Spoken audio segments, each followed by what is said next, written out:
और मेरे रहबर, मेरे गुरु, मेरे आदर्श मान्यवर साहब श्री काशीराम, विरासत के तौर पे नहीं, सिद्धांतों के तौर पे, आंदोलन के तौर पे।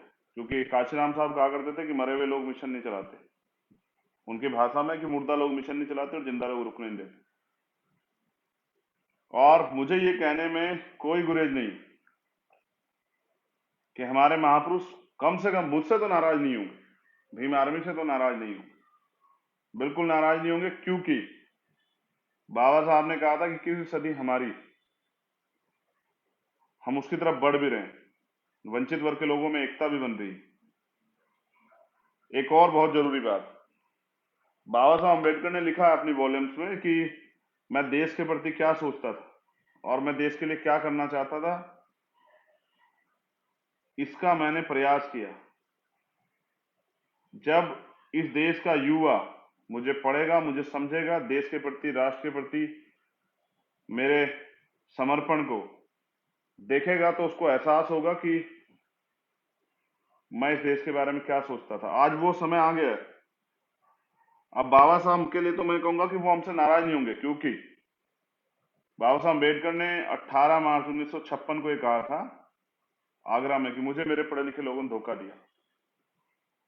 और रोते उन्होंने कहा कि अगर आप इस कारवा को आगे नहीं ले जा सकते तो पीछे मत जाने देना। देखिए, राजनीतिक रूप से जिनके नेतृत्व में गया, मैं उनकी बात नहीं कर रहा हूं, बिल्कुल साफ तौर पर कह रहा हूं, लेकिन सामाजिक रूप से आंदोलन को, बहुजन आंदोलन को हमने कमजोर नहीं पड़ने दिया, उसमें धार दी है। उसका कारण है कि भारतीय जनता पार्टी और आरएसएस के लोग मजबूर हुए हैं, जिन्होंने कभी दलित पिछड़ों की बात नहीं की। दलित पिछड़ों के लिए जो लोग जो उनसे दुर्भावना रखते हैं, उसको मैं सारी डिटेल्स आज बता दूंगा इसी लाइव में, प्रयास करूंगा काफी बड़े हद तक आपको बता दूं। उस ब्राह्मणवादी व्यवस्था को मजबूत बनाने के लिए जिस तरह से आरएसएस और भारतीय जनता पार्टी, आरएसएस के साथ, आरएसएस ने अब कांग्रेस के जरिए जिस तरह से पहले हमारे हितों को रोक के रखा, हमारे हितों पे कुठाराघात किया, ये कांग्रेस बीजेपी के लोग, मुझे आज इस पे अपनी बात रखनी पड़ेगी कि आज सीधे से, जैसे 2 अप्रैल का आंदोलन हुआ, आपको याद होगा, एससी स्टेट पे हमला हुआ था, षड्यंत्र था पूरा। जो अपने आप नहीं कर पाते वो सुप्रीम कोर्ट, हाई कोर्ट के जरिए करा पाते हैं। कुछ लोग इनसे इन्फ्लुएंस है वहां, है ना, क्योंकि वहां कोई क्राइटेरिया तो नहीं है। अभी 9 सुप्रीम कोर्ट के जज बने हैं, जिनमें महिलाएं भी हैं। गजब की बात है कि पूर्व में एक सीजेआई रहे थे, उनकी चीफ जस्टिस ऑफ इंडिया रहे थे, उनकी बेटी भी चीफ जस्टिस बनेगी आने वाले समय में। कोई टेस्ट नहीं, कोई अहर्ता, कोई आ, किसी भी तरह कंपटीशन नहीं है, चला आ रहा है, विरासत है। तो बीजेपी आरएसएस के लोगों ने अपनी रणनीति बदली है। पहले वो आरक्षण पे सीधा हमला करना चाहते थे, लेकिन हमारे आंदोलन की वजह से आज वो लोग सीधा हमला नहीं कर रहे, तो नए तरीके इजाद किए, जिसका एक नाम निजीकरण भी। तो वो पिछले दरवाजे से हमारे अधिकार को खत्म कर देना चाहती है। ठीक है, खैर कोई बात नहीं, वो खत्म करने का प्रयास कर रहे हैं भारतीय संविधान को और हमारे संविधान प्रदत्त जो अधिकार है उसको। वो इस देश में मनुस्मृति दोबारा मनुवाद लागू करना चाहते हैं। जब, मगर ये एक कड़वा सत्य है, जब तक बाबा साहब अम्बेडकर के विचारधारा को मानने वाले लोग, उनके अनुयायी, उनके बेटे यहाँ हैं, तब तक तो ये संभव नहीं। जिन जिन चीजों से मनुवाद को वापस आने का प्रयास करोगे, चाहे वो ईवीएम हो या कोई और बात, उसका जवाब समय समय पे देते रहेंगे। अगर आपको याद हो, कभी पिछड़ों के लिए क्या सोचते थे इनके नेता में, बाल गंगाधर तिलक की जो बात है, 15 मई 1881 में उन्होंने कहा, उन्होंने विरोध किया था बैकवर्ड के लोगों के लिए आधुनिक शिक्षा का, उन्होंने विरोध किया था। जो चौथा वर्ण है ना, शूद्रों के लिए उन्होंने आधुनिक शिक्षा का विरोध किया था। और उन्होंने कहा था शिक्षा लेके क्या करेंगे, संसद में बैठ के क्या करेंगे ये, और किन किन जातियों के नाम थे, तो मैं उनका नाम भी नहीं लेना चाहता। हमेशा एक समाज तो कुर्मी तो हमेशा निशाने पर रहा। उसका कारण छत्रपति साहू जी महाराज, जिन्होंने 16 जुलाई 1902 को आरक्षण की व्यवस्था की, जिन्होंने इस गैर बराबरी को समझा और उन्होंने आरक्षण की व्यवस्था की, इसलिए जो है उनसे तो हमेशा चिड़े रहे। तो पिछड़े वर्ग को जो आरक्षण मिलता है, उसका विरोधी कौन है? जब मंडल कमीशन आया, आज तक मंडल कमीशन की सारी सिफारिश लागू नहीं, उसका विरोध किसने किया? आज के लाइव को पिछड़े वर्ग के ज्यादा लोग देख रहे हैं। मैं उनसे पूछना चाहता हूं, देखिए बाबा साहब अम्बेडकर ये कहते थे, जो कौम अपना इतिहास नहीं जानती ना, वो कभी अपने भविष्य का निर्माण ही नहीं कर सकती। आप अपना इतिहास पढ़िए कि जब आपको आगे बढ़ाने के लिए बाबा साहब तो आर्टिकल 340 में 340 में पिछड़े वर्ग आयोग की बात करके गए थे कि ये बनना चाहिए, लेकिन जब आपको ये मिलने के लिए काम हुआ, मंडल कमीशन का आंदोलन हुआ, तो आपके समर्थन में कौन था और आपके विरोध में कौन था, ये आपको समझना पड़ेगा। अब मैं बुनियादी बात करता हूँ। 69,000 शिक्षक भर्ती में घोटाला हुआ लगभग 20,000 पदों का, जिसमें मेरे पास जो रिपोर्ट है, शेड्यूल कास्ट की लगभग 3167 सीटों पे घोटाला हुआ है और लगभग 16,000 सीटें पिछड़े वर्ग के लोगों की, लगभग 20,000 के करीब सीटें हैं जिन सीटों पे घोटाला किया है। अब सरकार को पता है घोटाला किया है। जैसे मैंने कहा, बाबा साहब अम्बेडकर ने लिखा कि 340 में कि आरक्षण पिछड़ा वर्ग आयोग बनना चाहिए।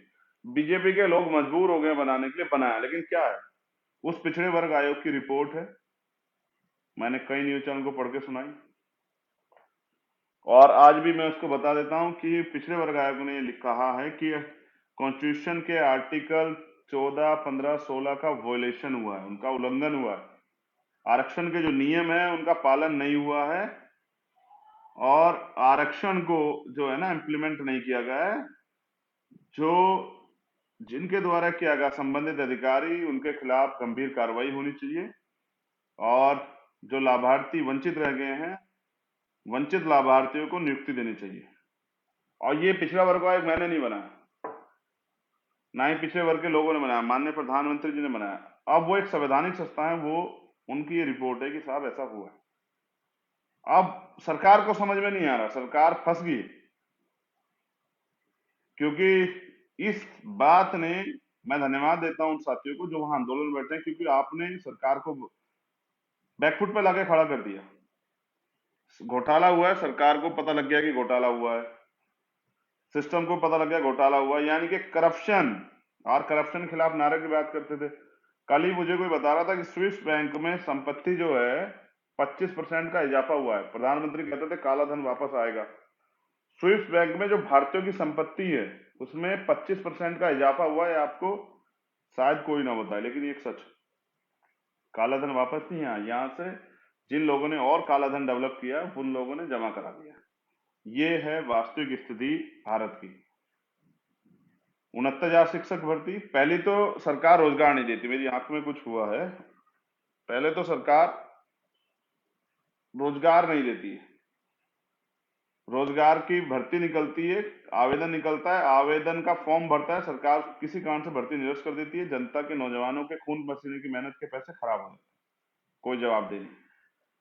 सरकार का एक पैसा होगा वो सरकार लेगी, जनता के, नौजवानों के मेहनत के, उनके उनके परिवारों के 500 रुपए की फीस फार्मों में जमा होती है, सुनने। कुछ भर्तियां जो हैं जब शुरू होती हैं तो उसके बाद उनके जब पेपर होते हैं, मेहनत करते हैं, उससे पहले पेपर लीक करा देती है सरकार। ये भी अभी हुआ पीटी के एग्जाम में। जिस सरकार पे पेपर नहीं संभल रहा वो प्रदेश की जनता को कैसे संभालेगी? तो पेपर लीक हुआ, और पेपर लीक के बाद अब उसको मैनेज करने, जैसे कोरोना में इतने लोग मरे, उसको सरकार फिर मैनेज करती है, फिर उसको मैनेज करने में लगी हुई है। इतना सारा सिस्टम होते पेपर कैसे लीक हुआ? तो किसने कराया ना, एक और घोटाला। चलिए पेपर लीक हुआ, पेपर लीक करके अपने चहितों को दे दिया, अब वो फिर भी पास नहीं हो पाते। जो मेरिट की बात करते हैं ना, उनके लिए मेरा संदेश कि सर रेस की लाइन एक कीजिए, कोई भी एक दलित पिछड़े वर्ग का अभ्यर्थी पकड़िए,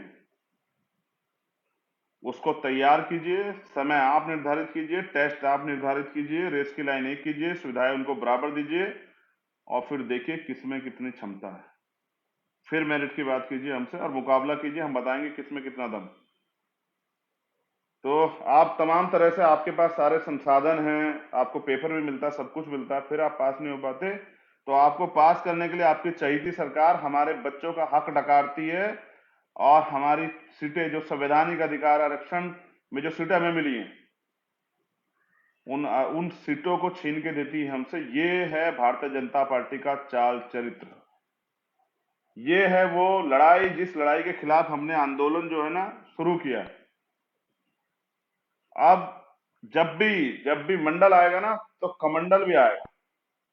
जब मंडल का आंदोलन शुरू हुआ तो इन्होंने, जब हम मंडल के लिए लड़ते हैं, अपने अधिकारों के लिए लड़ते हैं, तो मैं इस बात को शुरू करने से पहले एक बार आरक्षण पे जरा सी टिप्पणी करना चाहता हूँ।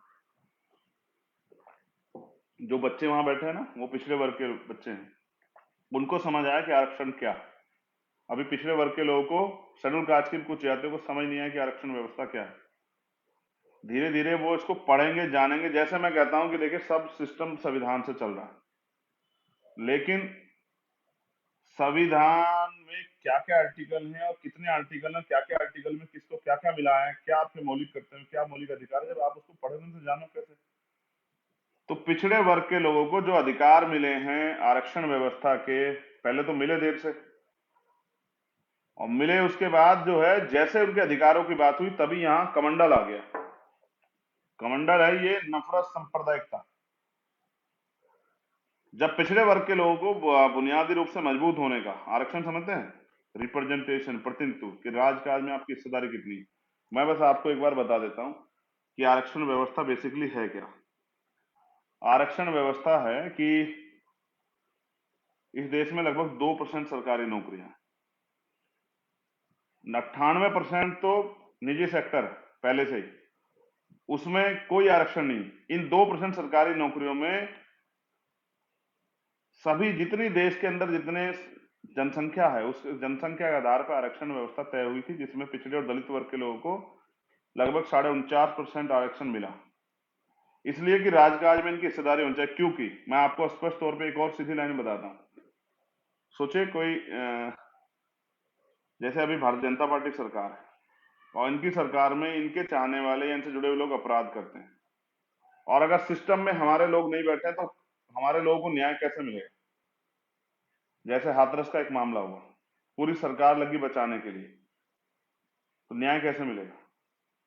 न्याय तब मिलेगा जब वहां आपके समाज का कोई संबंधित अधिकारी होगा जो न्याय दिलाने में आपकी मदद करेगा। और जैसे तमाम तरह से सरकारी नीतियां आती हैं, अब वो आप तक पहुंचे कैसे, कौन बताए। जो लोग आपसे इतना भेदभाव करते हैं, अभी कास्ट नहीं खत्म हुआ, वो लोग आपको क्यों बताएंगे। तो ये कौन बताएगा। इसलिए जो है ना, रिप्रेजेंटेटिव, प्रतिनिधित्व होना चाहिए। भागीदारी का मामला है, जिसकी इतनी संख्या वाली उसकी उतनी हिस्सेदारी, जब आपका व्यक्ति वहां होगा। इसलिए हमारे लोग सिविल सर्विसेज को जो है ना चयन करते हैं। वो पैसे कमाने नहीं जाते, पैसा तो दिमाग के जरिए वो बिजनेस करके कहीं और से भी कमा सकते हैं, या और किसी जॉब में भी जा सकते हैं। लेकिन वहां वो जाते इसलिए हैं कि जिससे वो इस समाज के प्रति जो है ना अच्छे पदों पर बैठ के, जिम्मेदारी के, जहां से समझिए कि इम्पोर्टेंट जो विभाग है, वहां बैठ के अपने लोगों की तरक्की के रास्ते खोल सके, उनको समझा सके, उनको आगे बढ़ा सके। क्योंकि उनके लिए सरकार नहीं सोच रही, सरकार सोचती तो वो आगे बढ़ जाते। वो इसलिए सिविल सर्विस चयन करते हैं कि वो सामाजिक रिस्पॉन्सिबिलिटी को समझते हैं, कि उनकी सामाजिक कर्तव्य है, जिस समाज से वो आए हैं आरक्षण की बदौलत, तो वो उस समाज को पे बैक टू सोसाइटी कुछ दें। लेकिन ये क्रीमी लेआउट तमाम तरह की चीजें करके एक अधिकारी कर्मचारियों में और आम जनता में एक सामंजस्य वो खत्म करा दिया गया है। एक सरकार के द्वारा ये इस तरह का प्रचार प्रसार करते हैं, जबकि सच ये है कि हमारे जो लोग बैठे हैं उनको, जैसे मैं उत्तर प्रदेश की बात करता हूँ, उत्तर प्रदेश में लगभग 16 के करीब जो है, 16-17 आरक्षण के हिसाब से हमारे लोग बैठते हैं जो डीएम एसएसपी होने चाहिए, जिलों में तैनाती पे होने चाहिए। शायद 3 डीएम है मुश्किल से, और ये एससी के हैं, एक एसटी का है मुश्किल से। यानी कि 10 जिलों से हमारे पद खाली गए, 10-12 जिलों से। और एसएसपी भी मुझे लगता है 2 हैं सिर्फ। अब ये खेल कितना आगे तक चलता समय, जब एसएसपी वहां नहीं है तो थानेदार नहीं होंगे, सीओ नहीं होंगे, तो एससी एसटी के जो अधिकारी कर्मचारी हैं, जो थाना अध्यक्ष एसआई बन के बैठे हैं, वो लाइन में पड़े होंगे। उनकी ड्यूटियां कोर्ट में कहीं ऐसी जगह लग रही होगी, वो बेचारे कुछ नहीं कर पाएंगे, उनको अवसर नहीं मिलेगा। ठीक है। दूसरा, जो ये तो उसकी बात हुई। उसी तरह से जैसे डीएम हमारे नहीं है तो एसडीएम हमारे नहीं होंगे, एडीएम हमारे नहीं होंगे, और वो होंगे भी तो उनके पास पावर नहीं होगी, उनको ऐसी जगह शिफ्ट किया गया। ऐसे ही जैसे प्रमुख सचिव यूपी में आप समझे है ही नहीं। मैं यूपी की बात अभी कर रहा हूँ। जो सेक्रेटरी है वो नहीं। अब गजब की बात है ना, जो पद, ऐसे पद है जहां से लोगों को लाभ हो और उनके हितों की सुरक्षा हो जाए, जैसे अन्याय हो तो वो लोग न्याय करने में मदद करा दें, इसलिए उनको तैनाती नहीं दी जाती। ये एक सिस्टम है पूरा बनाया गया जिससे कि इन वर्गों के लोगों की मदद ना हो पाए। अब मैं एक इंपॉर्टेंट बात इस पे आपको और बता देता हूँ। तमाम तरह से हमेशा योग्यता नहीं है, योग्य नहीं है, नॉट फॉर सुटेबल करके निकाल दिया जाता है। अब आबादी है एससी की 16.2% और एसटी की 8.2% और ओबीसी कम से कम 52%। ये टोटल अगर आप इसको देखेंगे तो ये 80% के करीब बैठेगी। ये आंकड़े हैं 1931 की जनगणना के, जो ओबीसी के हैं। इसके बाद बड़ी होगी, कम नहीं हुई, समझ रहे हैं? इसके बाद ओबीसी की जनगणना नहीं हुई, लेकिन एससी की आबादी बढ़ी है, 22.5% अभी है। ये आंकड़े थे, लेकिन अब जब दोबारा आप जनगणना हो जाएगी तो आपको लगेगा 30% के लगभग होगी। एससी को 15% रिजर्वेशन है, एसटी को 7.5 है और ओबीसी को 70% है। अभी आप लोग लड़े तब नीट जैसे महत्वपूर्ण उसमें अभी जो है 70% कोटा, और तमाम तरह से कई प्रदेशों में नहीं था, कहीं 7%, कहीं 4% और कहीं कुछ वो मिल रहा। ये हाल है जो मैंने आपको आरक्षण व्यवस्था का बताया। अब देखिए, आर्थिक आधार पर आरक्षण लागू हुआ 10%। तमाम दलों ने स्वागत किया, होना भी चाहिए, राजनीतिक रूप से होना चाहिए, क्योंकि आपका स्वर्ण वोट चला जाएगा। उन्होंने किया, उनकी सोच है, उनकी रणनीति है। लेकिन मैं बता रहा हूं, जिस दिन से लागू, आप चेक करा लीजिए, जब से 10% आर्थिक आधार पर आरक्षण लागू हुआ है, उनको 10 का 10% मिलता है हर भर्ती में। लेकिन जब से आरक्षण व्यवस्था लागू हुई है, मुश्किल से 4% ओबीसी के लोगों को क्लास 1 में आरक्षण का लाभ मिला है, और 6% के लगभग एससी एसटी को आरक्षण का लाभ मिला है। उनके आरक्षण मतलब आज तक उनको पूरा नहीं किया गया, उनके कोटे को। क्यों नहीं किया गया भाई? आपने तो अपना तो आप करा रहे हैं, 10 का 10% जब से मिला है। और ये नहीं है, मिलता तो उनको पहले 52.5% है पहले से ही, क्योंकि आरक्षण का तो वो बनाया था ना कोर्ट ने मंडल कमीशन के बाद कि ये 50 से ज्यादा नहीं हो सकता है। लेकिन 10% पे आर्थिक आधार पर कोर्ट ने कुछ नहीं कहा। कोर्ट का अरे अपना निजी मामला है, अब उस पर क्या कहेंगे? कोर्ट ने कहा चलिए होना चाहिए। लेकिन मैं पूछ रहा हूं, जब मध्य प्रदेश में 27% की बात आती है तो फिर आपको दिक्कत क्यों हो जाती है? और ये बेसिकली क्या है ना, 52% लोगों को 27% दोगे तो लड़ाई होगी ना। 52% लोगों को 52% क्यों नहीं देते हो भाई? 4 आदमी भूखे हैं, 4 रोटी देते हो, एक एक खा लेते हैं, 2 देते हो तो आधी आधी खा लेते हैं, 1.5 देते हो, कैसे वो करेंगे? इसलिए जो है ना, आप चाहते नहीं है, क्योंकि आपकी नीयत नहीं है। अब सुप्रीम कोर्ट के जजों की बात करते हैं, कुल 34 जज है। ये मुझे पता है कि ये शायद आज से पहला आंकड़ा हो सकता है, इस पे मैं देगा, लेकिन बस बताने का जरिया क्या है कि एससी के 2 हैं, एसटी का कोई नहीं, और ओबीसी का तो ओबीसी के 2। ये इतनी बड़ी आबादी के हाल, यानी कि आप में क्षमता नहीं है। आप सुप्रीम कोर्ट हाई कोर्ट के जज नहीं बन सकते। आप जो हैं, जो तिलक कहते थे ना, क्या करेंगे जाके वहां सुप्रीम कोर्ट में बैठ के? क्या करेंगे? संसद में बैठ के क्या करेंगे? अपना जो पैतृक जो इनका काम है उसको करना चाहिए इनको। तो भारत सरकार में जो सबसे बड़े अफसर हैं, यानी कि सेक्रेटरी 89, एक एससी का है, 3 एसटी के हैं, ओबीसी का एक नहीं। ये 2019 के आंकड़े हैं सर। ओबीसी का 52% आबादी का एक भी सेक्रेटरी नहीं है सेंट्रल सेक्रेटरीट में, केंद्रीय सचिवालय में। बुरा लगना चाहिए आपको, होना भी चाहिए, बुरा लगे, लेकिन बुरा लगने से कुछ नहीं होगा ना, बदलना पड़ेगा। अब मैं बात करूंगा देश के केंद्रीय विश्वविद्यालयों की। 40 केंद्रीय विश्वविद्यालय हैं, एक एक 2020 तक का आंकड़ा है सर। प्रोफेसर 269, 269, ये ओबीसी का है। मौजूदा कार्यरत है 9, 260 पद खाली पड़े।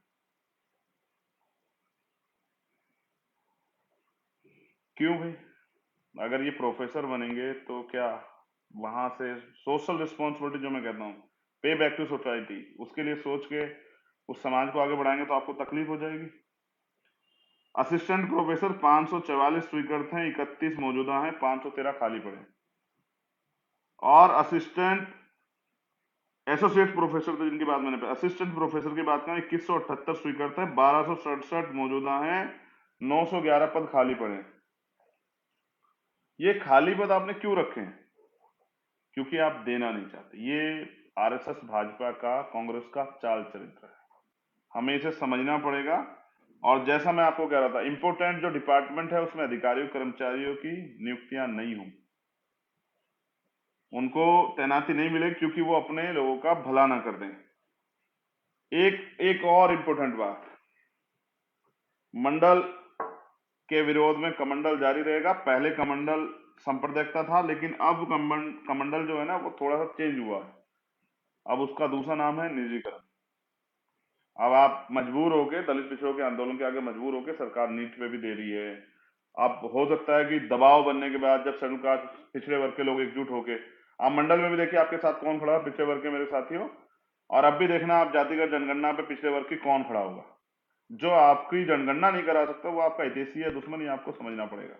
वो आपसे कितना प्यार करता है आप खुद समझदार हैं। अब बच्चे जो लोग वहां बैठे हैं मुझे सुन रहे हो, उनको ये समझना चाहिए कि जब आप अधिकार के लिए आओगे मांगने तब आप पिछड़े हो जाओगे, जब चुनाव आएगा तो आप हिंदू हो जाओगे। दलित वर्ग के लोगों के साथ भी ऐसा ही है, जब अपने हक की बात करेंगे तो दलित हो जाएंगे, आरक्षणखोर हो जाएंगे, गालियां खाएंगे, भिखारी कहलाएंगे, भिखमंगे कहलाएंगे।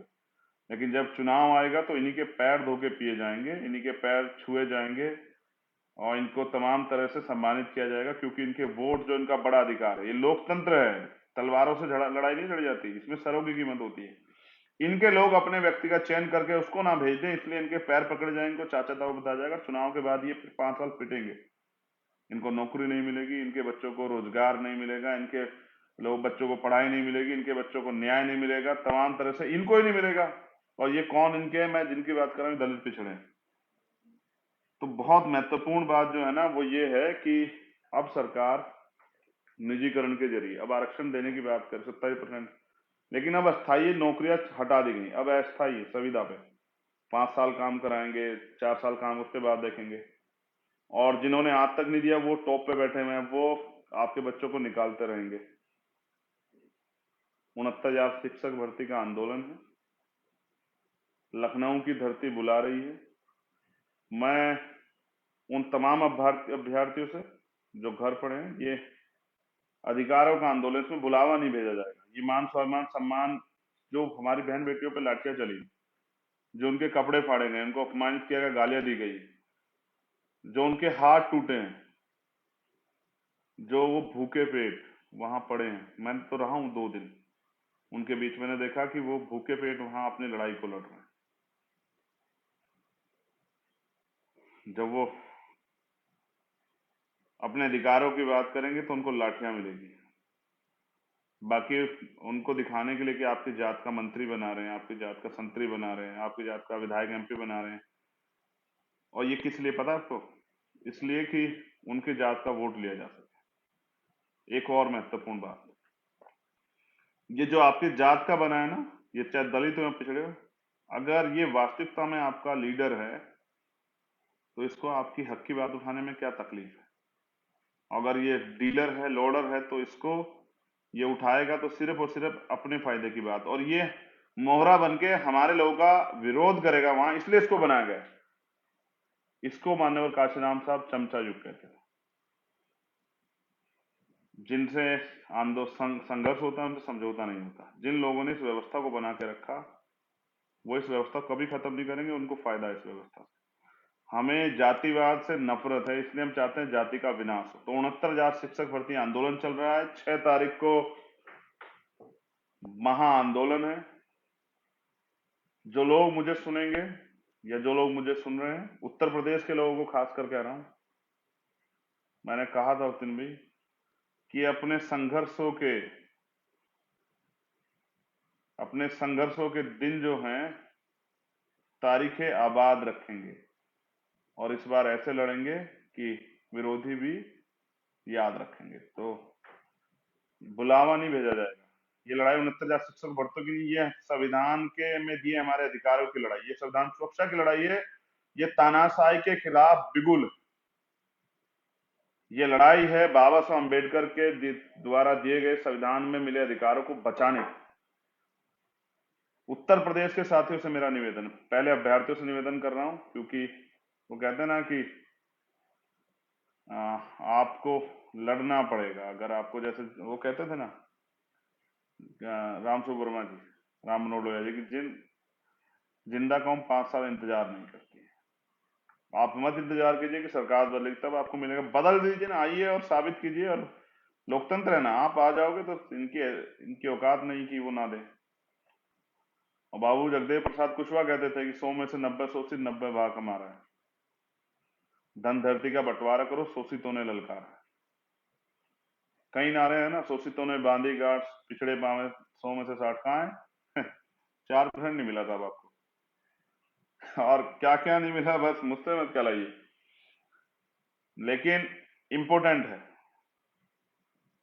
कि जिनको अधिकार चाहिए उनको पढ़ना होगा, उनको लड़ना होगा। अगर जिंदा रहना चाहते हो तो मरना सीखो, जीना चाहते हो तो मरना सीखो। बाबू जननायक कपूरी ठाकुर। ये क्यों बता रहा हूँ? क्योंकि मैं इनके नाम इसलिए लेता हूँ क्योंकि ये वो महापुरुष हैं जिन्होंने, जो अपने लिए नहीं जिए, जो इस देश के निर्माण के लिए जिए, पिछड़े दलितों के वर्ग के अधिकार के लिए जिए, जो समानता, स्वतंत्रता, बंधुत्व, भाईचारे के लिए जिए, समतामूलक समाज के लिए जिए। मैं उनका जिक्र बार बार कर रहा हूँ, इसलिए उनका नाम लेता हूँ। मैं उनसे मिला नहीं हूं, उनमें से बहुत सारे लोगों से मैंने इनको देखा नहीं है व्यक्तिगत रूप से आमने सामने। आज इनकी बात क्यों कर रहा हूँ? बाबा साहब अम्बेडकर ने राष्ट्रपिता ज्योतिबा फुले को गुरु क्यों माना? बाबा साहब तो 91 में पैदा हुए, 1890 में राष्ट्रपिता ज्योतिबा फुले चले गए, लेकिन उनके विचारों के कारण। अगर मैं आज कुर्मी वंशज छत्रपति साहू जी महाराज की बात कर रहा हूँ, जिनके कुल से हैं पटेल, गुर्जर, ये तमाम लोग, इसलिए क्योंकि वो सामाजिक न्याय के योद्धा थे। उन्होंने 1902 में गैर बराबरी के खिलाफ और अवसर के लिए आरक्षण व्यवस्था किया। मैं राष्ट्रपिता ज्योतिबा फूले, सैनी, साक्य, केशव, मौर्य, कुशवाहा, अगर मैं इनकी बात कर रहा हूं तो इसलिए कर रहा हूं क्योंकि ये वो कुल है जिसने राष्ट्रपिता ज्योतिबा फूले और क्रांति सूर्य और मां सावित्रीबाई फुले हमें दिए, जिन्होंने वंचित वर्ग की बेटियों को, बेटों को पढ़ने का अधिकार दिए, अपमानित होकर अन्याय सह के भी स्कूल खोले। मैं बात कर रहा हूं बाबू जगदेव प्रसाद कुशवाहा की, वो भी इसी कुल के। मैं बात कर रहा हूँ जननायक कपूर ठाकुर की, जो यहाँ यूपी में लोग उनको सैन लगाते हैं, नाई समाज जिसको कहते हैं। मैं संत गाड़गे जी की बात कर रहा हूँ, जो धोबी समाज के लोग हैं उनकी बात कर रहा हूँ, जो शेड्यूल कास्ट के लोग। तो मैं ये बात इसलिए कर, धानु समाज की बात कर, मैं इसलिए बात कर रहा हूँ कि इस देश में रहने वाले, उत्तर प्रदेश में रहने वाले और देश में रहने वाले प्रजापति, पाल, कश्यप, सैनी, का साक्य, मौर्य, कुशवाहा, कहार, अहीर, चमार, वाल्मीकि, पासी, धोबी, ये कहाँ सोए हुए हैं? गुर्जर, जाट, ये कहाँ सोए हुए हैं? पटेल, ये कहाँ सोए हुए हैं? देखो, अगर व्यक्ति सोया हुआ है उसको जगाया जा सकता है, लेकिन कोई आंख बंद करके बैठ गया, जैसे हमारे लोगों ने की है, दलित पिछड़ों ने इतने लंबे समय से, जो भूखे रह के भी जो है ना चुप है, तो मैं समझता हूं कि इसको गुलामी कहते हैं। निजीकरण एक गुलामी है। निजीकरण इसलिए थोपा जा रहा है, मैं फिर कहता हूं, 3 चीजें। सर, निजीकरण नहीं होने देंगे। प्रधानमंत्री जी सुनिए मेरा लाइव, चैलेंज से कह रहा हूं कि निजीकरण नहीं होने देंगे। ईवीएम से वोटों की चोरी नहीं होने देंगे, सतर्क रहिए। बस एक ही रास्ता है, चंद्रशेखर की हत्या करा दीजिए। लेकिन बेईमानी से बहुत सारे चंद्रशेखर तैयार हो गए हैं, अब नहीं रोक पाओगे आप। जो मान स्वाभिमान सम्मान और अधिकारों के लिए, संविधान के लिए बलिदान हो जाएंगे, जैसे आजादी की लड़ाई के लिए नौजवान बलिदान हुए थे, जिनका जिक्र मैं बार बार करता हूँ, शहीद आजम शहीद भगत सिंह और उनके साथी पंडित चंद्रशेखर आजाद। मुझे कोई दिक्कत नहीं है, जिसने अच्छा किया है, महापंडित राहुल शंकर ज्ञान, जो सही कहेगा मैं तो उसकी बात करूंगा, वो कोई हो। लेकिन जो, मैं तो कह रहा हूं ना कि जो दूसरी जात में पैदा होके लड़ रहा है गलत के खिलाफ, वो भी हमारा है। और जो हमारी जात में पैदा होके, दलित पिछड़ों में पैदा होके और उनकी गुलामी कर रहा है, वो चमचा, वो हमारा कैसे हो सकता है? कल चमचे की जरूरत खत्म तो चमचे को सरकार लात मारेगी, चमचे को फेंक देगी, चमचे को बाहर करेगी। ये चमचा युग है। तो मैं ये कह रहा हूं कि जो लोग घर बैठे हैं उनको भी कह रहा हूं, 69,000 शिक्षक भर्ती आंदोलन 6 तारीख को, महाआंदोलन अधिकारों के लिए, सोइएगा मत। क्योंकि जो कौम सोएगी उसका वजूद खत्म होगा। और आप सोई तो रहे हैं इतने दिन से। अगर आप जाग रहे होते तो क्या आपके अधिकार छिनते? भाई आप खुद समझिए ना, कब से सो रहे हैं? कल आपके बच्चों का भविष्य क्या है? नई शिक्षा नीति आ गई है, नई शिक्षा नीति और उसके अलावा तमाम तरह से महंगी पढ़ाई, महंगा इलाज, महंगा न्याय। क्या करेंगे आप लोग? रोजगार के अवसर समाप्त हो जाएंगे, तानाशाही चलेगी, प्राइवेट का मालिक जब चाहे निकाल देगा। आपके बच्चों को आप पढ़ा रहे हैं, क्या करेंगे? इसलिए कह रहा हूं कि आइए 6 सितंबर उत्तर प्रदेश के तमाम लोगों से, भीम आर्मी आजाद समाज पार्टी के लोगों से निवेदन है, निवेदन समझिए, आदेश समझिए, भाई ने बुलाया, आपके भाई ने बुलाया। आपको याद है ना, कोई आंदोलन ऐसा नहीं जिसमें हमने इतिहास ना लिखा हो। तो 2 अप्रैल का आंदोलन हो, रविदास मंदिर का आंदोलन हो, CNPR NRC का आंदोलन हो, 13 पॉइंट रोस्टर का आंदोलन हो, प्रमोशन में रिजर्वेशन का आंदोलन हो, कोई आंदोलन हो, जब हम लड़े हैं वो तारीख इतिहास में दर्ज हुई है। अब एक और तारीख, 6 सितंबर, लखनऊ, इको गार्डन, फिर संवैधानिक तौर पे लड़ेंगे और छीन के लाएंगे, क्योंकि मांगने से सिर्फ भीख मिलती है। मैंने तो आज ही कुछ लिखा था, कहीं से सुना था तो लिख दिया कि जब ये हमारे लोग जो है ना इसको पढ़ेंगे तो उनको भी जो है ये अच्छा लगेगा। अधिकार ना मिलते मांगे से, अधिकार तो छीने जाते हैं। संविधान है जिनके हाथों में, वह लोग नहीं घबराते हैं। कदम बढ़ाओ आगे, अब ना पीछे हटना है। अधिकारों की खातिर हमको लड़ते रहना, मिलकर लड़ना। ये इस देश के वंचित वर्ग के लोगों के लिए, दलित पिछड़ों के लिए मेरा संदेश कि जिंदा हो तो जिंदा नजर आइए और साबित कीजिए। जो लखनऊ आसपास हैं, जितने जिले हैं, मैं तो जहां तक मुझे पता है पूरे प्रदेश के लोग आए, उत्तर प्रदेश के, ये लखनऊ आसपास के लोग हैं, वो ज्यादा भूमिका अदा करें। और महत्वपूर्ण जो है, अब आपके लिए एक आखिरी सूचना, 1 टाइम की रोटी खा के आइए, 2 टाइम की रोटी लेके आइए, एक अपने लिए